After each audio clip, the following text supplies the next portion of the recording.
The sky had just begun to bleed orange when Thomas Hale spotted something strange near the dry creek bed, a splash of red against the dust, barely visible beneath the dying light.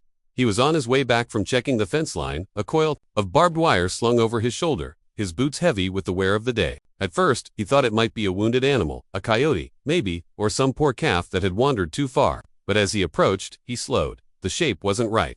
Too small to be livestock. Too still to be anything surviving the desert. Long, he knelt slowly, his knees creaking with age and labor, and what he saw made his stomach twist. It was a boy, no older than 10, maybe 12, sprawled awkwardly in the gravel, his chest rising in short, shallow bursts. His hair was long and tangled with blood. His shirt was torn open across the back, and one leg looked badly swollen, as if it had been crushed or broken. There was blood on his forehead, and a streak of dirt down his cheek that suggested he'd crawled a long way before collapsing. Thomas looked around quickly. No sign of tracks, no horse, no wagon, just the boy, the wind, and the empty silence of the plains. The boy was Apache, that much was clear. The bone necklace, the leather tie at his wrist, the way his features had that quiet, timeless strength. Thomas had lived long enough on this land to know that town wouldn't lift a finger for one of them. Not now, not ever. Especially after the tensions of the last season, a settler wagon raided, 2 men killed, and the sheriff itching to find someone to blame. The Apache were hated here, feared, hunted. Thomas knew the law wouldn't protect this child. If anything, it would finish what the injury started. He stood for a moment, heart pounding, mind racing. He could walk away. It would be easy. Just turn around, say he hadn't seen anything. The kid would be dead by morning anyway. That was the way of the land, harsh, unforgiving, and quick to bury the weak. And yet, he didn't move. Instead, he crouched again and pressed 2 fingers to the boy's throat. A pulse, thin, thready, but there, still alive. The child stirred slightly, his eyelids fluttering open for a brief second. Panic flickered in his gaze, but he was too weak to speak, too far gone to resist. Thomas exhaled hard, pulled off his coat, and gently wrapped the boy in it. Lifting him was no easy task. The kid was small, but dead weight. Thomas gritted his teeth, feeling his shoulders scream in protest, and hoisted the boy into his arms. He didn't know what he was doing, just that it had to be done. By the time he reached the ranch, the sun was disappearing behind the hills. He kicked open the door with his boot and laid the boy down on the only clean cot he had left, an old army stretcher he'd once used during his own broken leg days. The cabin was small and sparse, but it had warmth, water, and a wood stove. That would have to be enough. He filled a pot, set it to boil, and rummaged through an old tin box of medicine, mostly herbs, whiskey, bandages, and a few dried roots an old healer had once given him. He cleaned the boy's wounds as best he could, stitching a gash on the leg and binding the arm with strips of torn linen. The kid moaned once but didn't wake. Fever would come, Thomas knew. It always did. As the fire crackled and the light dimmed, Thomas sat beside the cot and watched the boy breathe fast, shallow, but steady. He couldn't explain why he'd done it.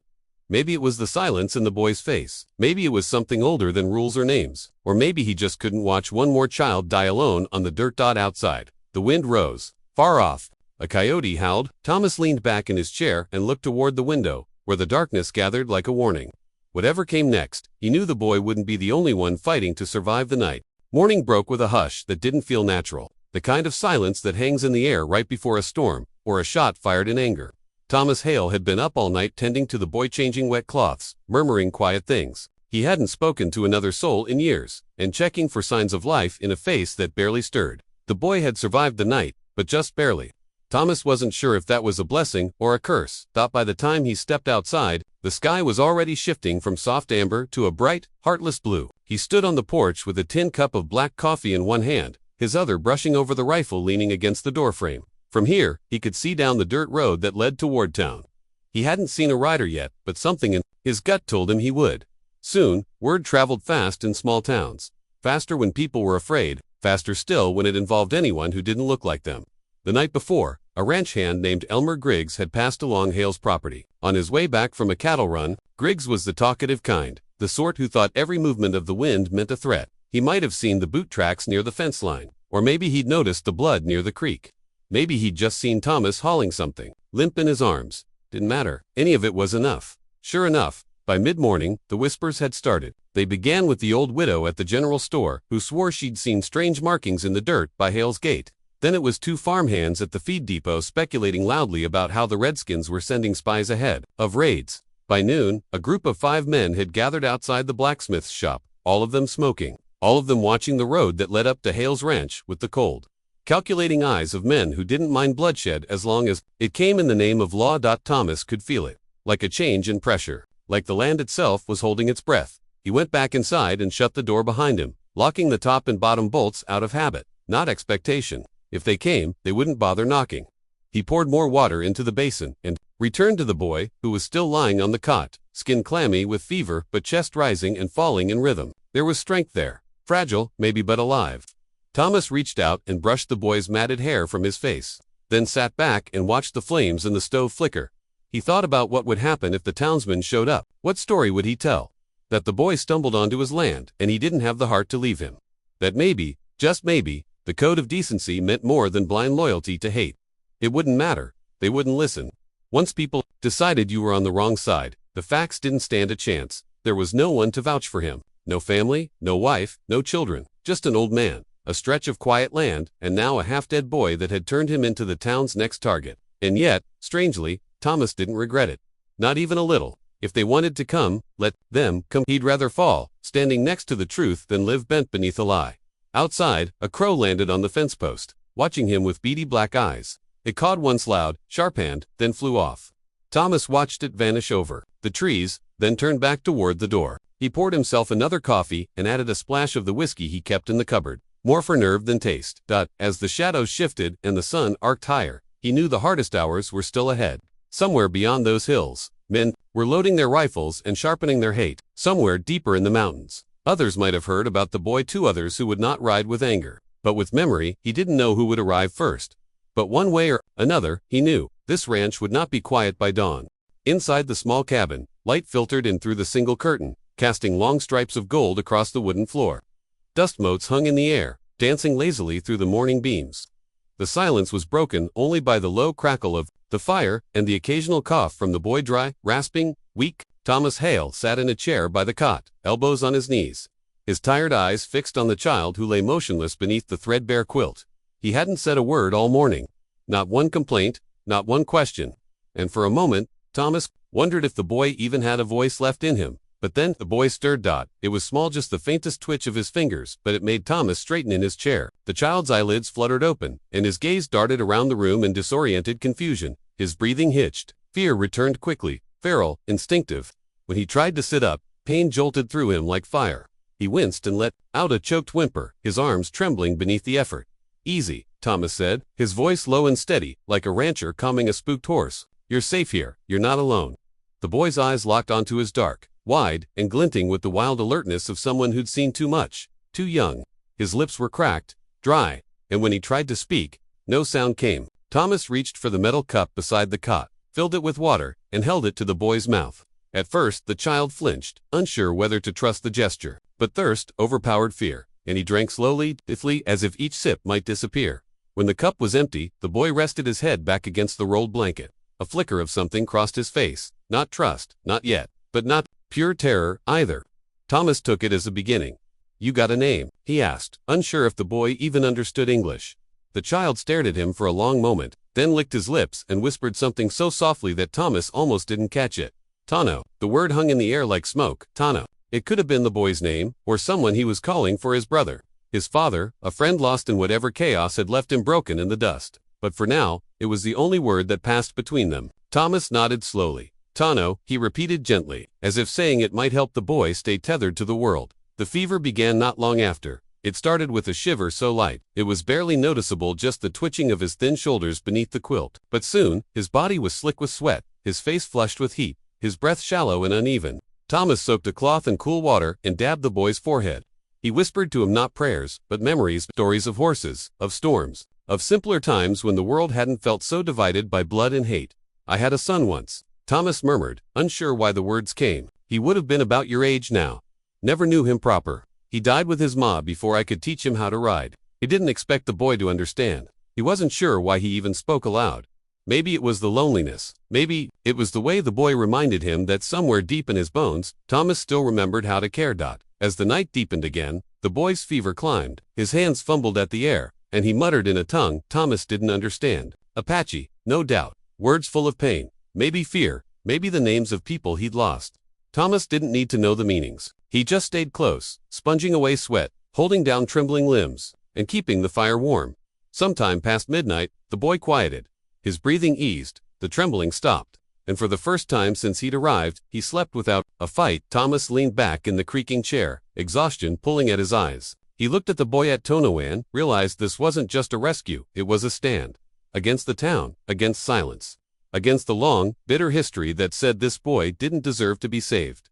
He didn't know if Tono would live through another night, but as he stared into the fire and listened to the wind whisper across the plains, Thomas made a vow. If the world came for this boy, they'd have to go through him first. The sun hadn't yet reached the horizon when Thomas felt the change in the air. Not a sound, not even movement, but something primal that ran through the ground like a ripple. He stepped out onto his porch, coffee steaming in his hand, boots scuffing against dry planks, and let his eyes scan the quiet land. The grass barely swayed, the wind had stilled, yet attention wrapped around the ranch like a noose being drawn slowly tighter. It began with the birds. Gone. Not a single chirp from the cottonwoods near the barn, not even a crow. Then came the dust. Not from the east, where the town lay, but from the west off the far hills, where the mesas cut jagged lines against the sky. It rolled low and silent across the plain, almost too steady for wind, as if something moved beneath it, something many-legged and wide.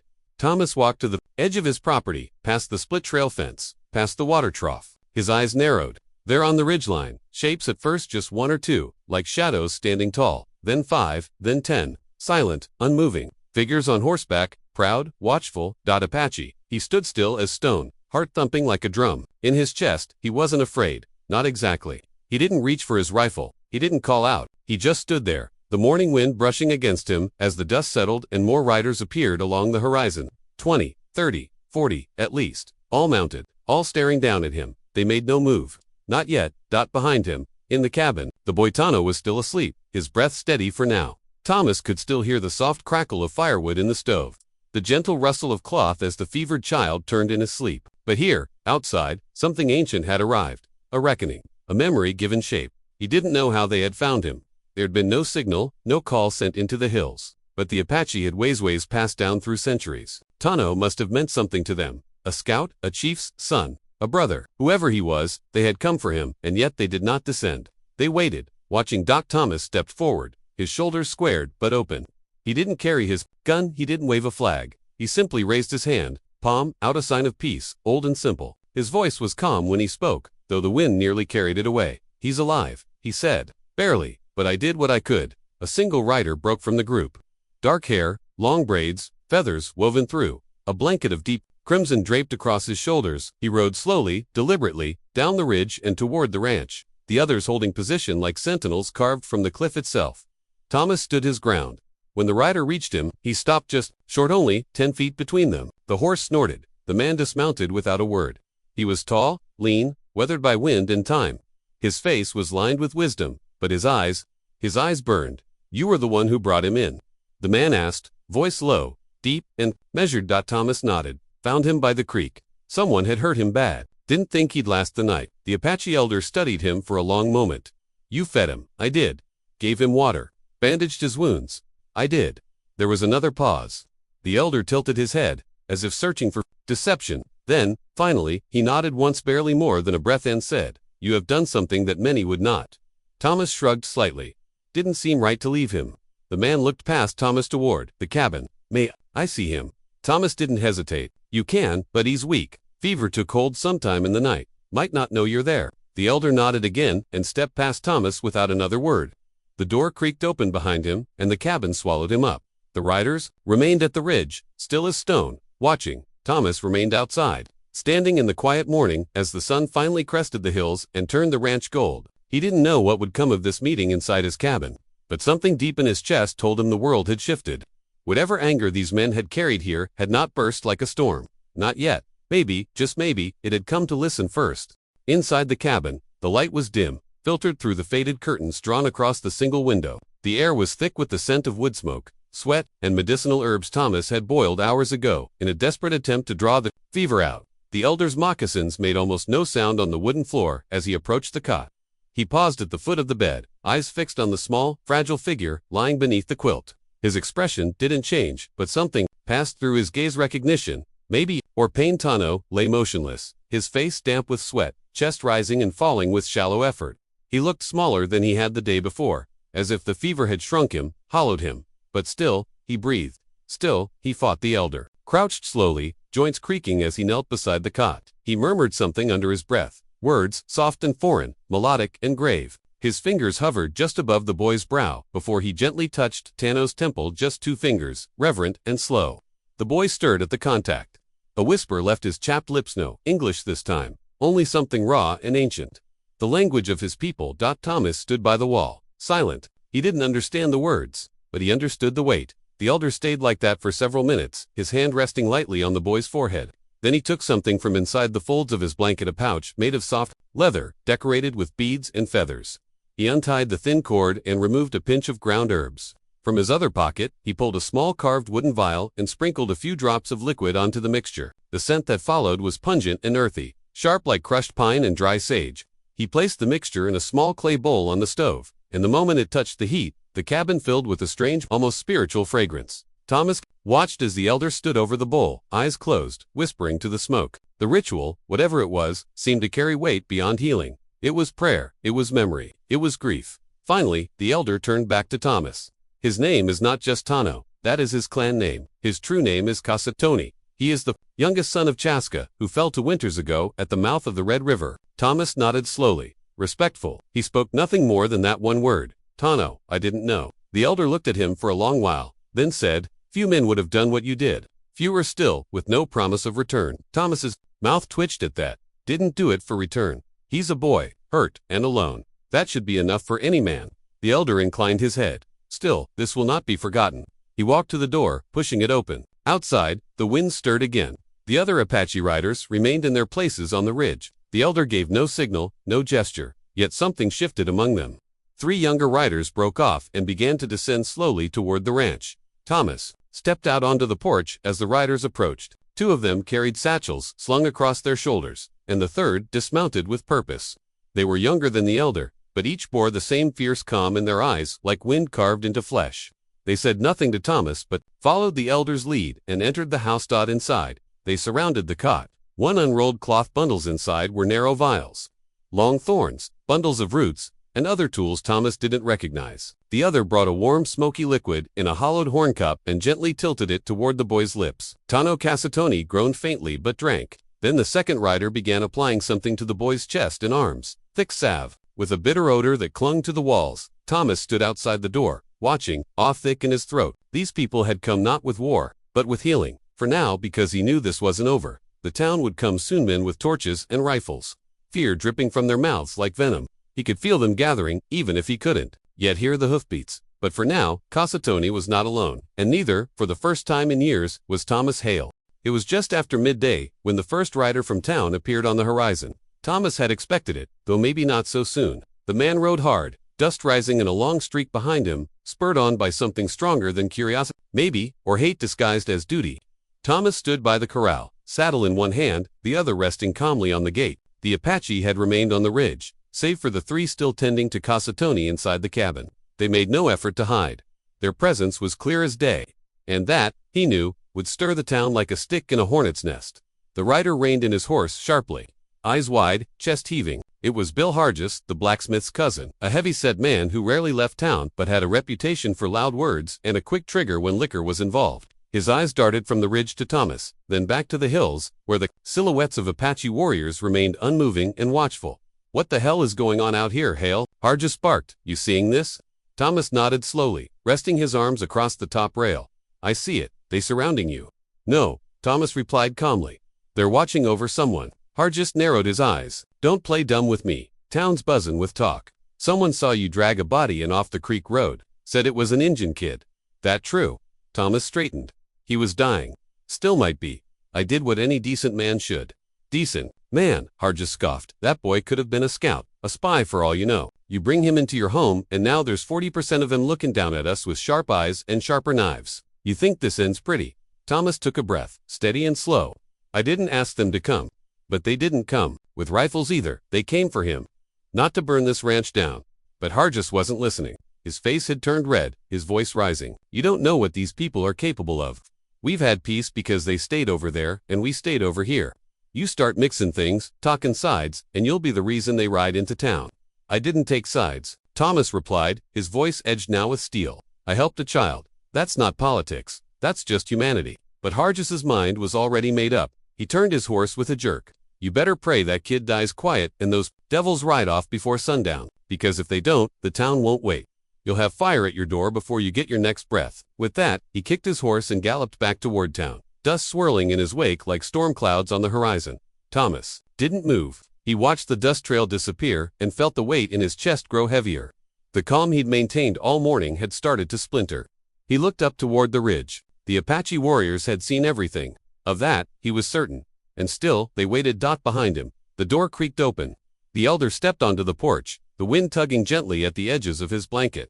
He said nothing for a long moment, just stared out across the plain toward the direction of the retreating rider. They will come, he said finally, voice as grave as stone. You know this. I do, Thomas answered. They will come with fire, with hate in their mouths and poison in their hearts. Thomas looked toward the horizon. Then we'll be ready. The elder turned slightly toward him. Why did you do it? Thomas didn't answer right away. He thought of the boy's broken body, the blood, the trembling fingers reaching blindly in the dirt. He thought of the loneliness that had haunted his ranch like a ghost for years. And he thought of his son gone before he ever got to hold him. Because if I let that boy die in the dirt, he said finally, I'd be no different from the men riding toward us. The elder studied him, then gave a nod of respect. Shallow, not ceremonial, but deep. Binding. And so the sun crept lower, and the shadows grew longer. The ridge still held its silent guards, and inside the cabin, a boy hovered between death and breath. But the line had been drawn. Soon, Thomas knew, the world would arrive at his door wearing badges, waving flags, and cloaking cruelty in the name of peace. But for now, the land was quiet, and the rancher stood, waiting. The silence that followed the Apache warrior's chant was as heavy as the night air. Elijah stood still, his eyes darting across the faces of the warriors that surrounded his ranch like a living wall. Their faces were painted with ash and ochre, and though their expressions were unreadable, their presence spoke louder than words.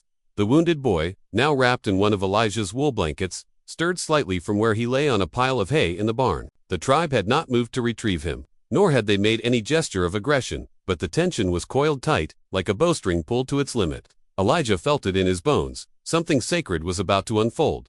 From among the riders, a tall warrior dismounted. His braids were adorned with eagle feathers, and his gaze was sharp and unblinking. He walked alone, toward Elijah, each step measured, boots silent on the dry earth. Elijah didn't move. His rifle lay forgotten by the porch, and his hands were open at his sides, the universal gesture of peace or surrender. The warrior stopped a few paces away and raised one hand, palm outward. Elijah did the same. The two men stood that way in silence, the moment hanging like mist between worlds.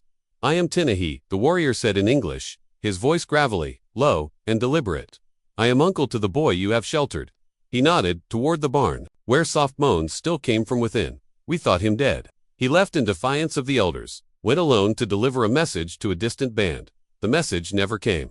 We found blood on the rocks by the river. We mourned him. Until your fire brought news. Elijah nodded slowly. He collapsed by my corral 2 nights ago. He said, I gave him water, cleaned his wounds, fed him what little I had. Tinahi's jaw tightened, but his eyes, dark and deep-set, held no anger. You are not of our people, he said. Why did you help him? Elijah hesitated. He looked past Tinahi to the sea of warriors behind him. They had not moved, but their eyes burned with the quiet rage of centuries. The wrongs done to their people, 2 boys like the one in his barn, were not distant memories. They were fresh wounds. He cleared his throat, voice hoarse. Because I lost a son once, he said finally, and when I looked at that boy, I saw my boy's eyes. I couldn't let another child die alone. A murmur went through the line of riders, subtle but clear. Tinahi glanced back, then returned his gaze to Elijah. Many would have turned him away, he said. Let the wolves finish what the bullet started. I've lived with enough ghosts, Elijah replied. Didn't need another. Tinahi nodded slowly. Then, with a small gesture, he motioned to one of the riders. A woman dismounted, elderly, cloaked in a blanket of dyed reds and deep blacks, her white hair braided with beads. She walked past Elijah without a word and entered the barn.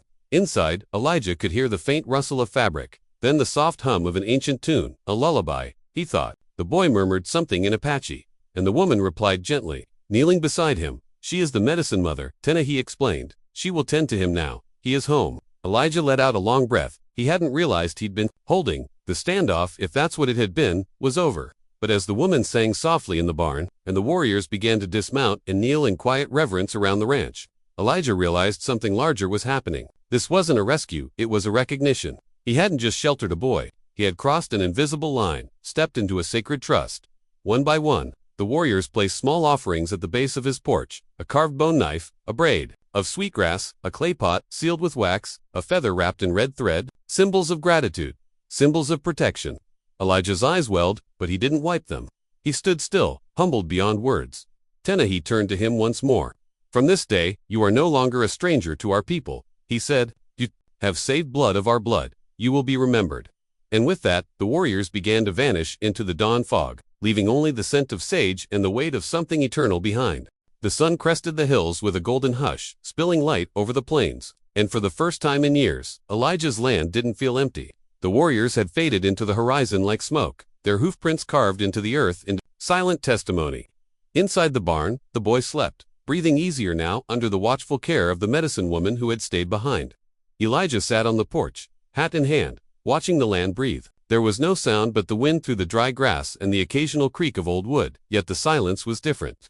It was not the silence of loneliness anymore.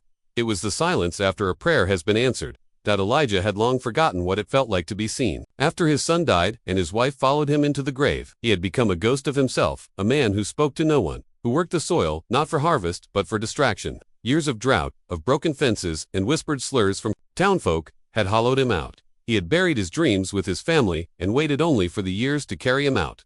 But now, something in him had shifted. The gifts the warriors had left still sat untouched on the porch. Elijah wasn't sure what to do with them. Each one seemed to hum with meaning, with reverence. Not wealth in the way white folks understood it, but something older, sacred, and heavy with responsibility.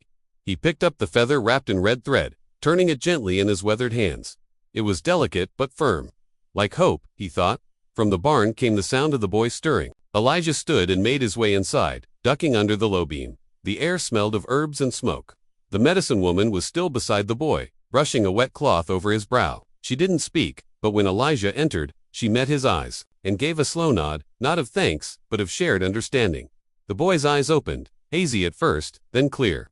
He looked at Elijah for a long moment before whispering something in Apache. The medicine woman translated softly. "He says you have an honest heart." Elijah's throat tightened. He crouched beside the boy, unsure what to say. "You're safe now," he finally managed. "Your people came. You're going to be all right?" The boy reached out with a trembling hand and clasped Elijah's fingers. Though his grip was weak, there was strength in the gesture, strength in something like kinship. Not blood, but bond. In that moment, Elijah felt something mend inside him, not completely, not in a way he could name, but a crack had closed, and in its place, something warm had taken root. Later that afternoon, the medicine woman stood at the gate with the boy supported beside her. The boy's arm was around her waist, and he leaned into her as she held a carved walking stick in her other hand. Elijah stood on the porch, hat pressed to his chest. He didn't want them to go. And yet, he understood they must. "We will remember," the medicine woman said. "You have done more than save a life. You have restored balance." Elijah nodded, words thick in his mouth. "He's welcome here anytime. Any of you are." The boy turned, and with a soft voice, said in broken English, "You are my family now." Elijah smiled. It wasn't the kind of smile he'd worn in his younger years, broad and unthinking. It was quieter, earned real. As they walked into the setting sun, Elijah watched until they disappeared past the hills. Then he turned back to his home, a place that, until recently, had felt like a tomb. The wind carried the faint scent of sage, and somewhere in the air, he imagined he heard the echo of hooves, a heartbeat that was not just his own. He sat on the porch as night fell, hands resting beside the feather and the sweetgrass, and knew something with absolute certainty. He was no longer alone.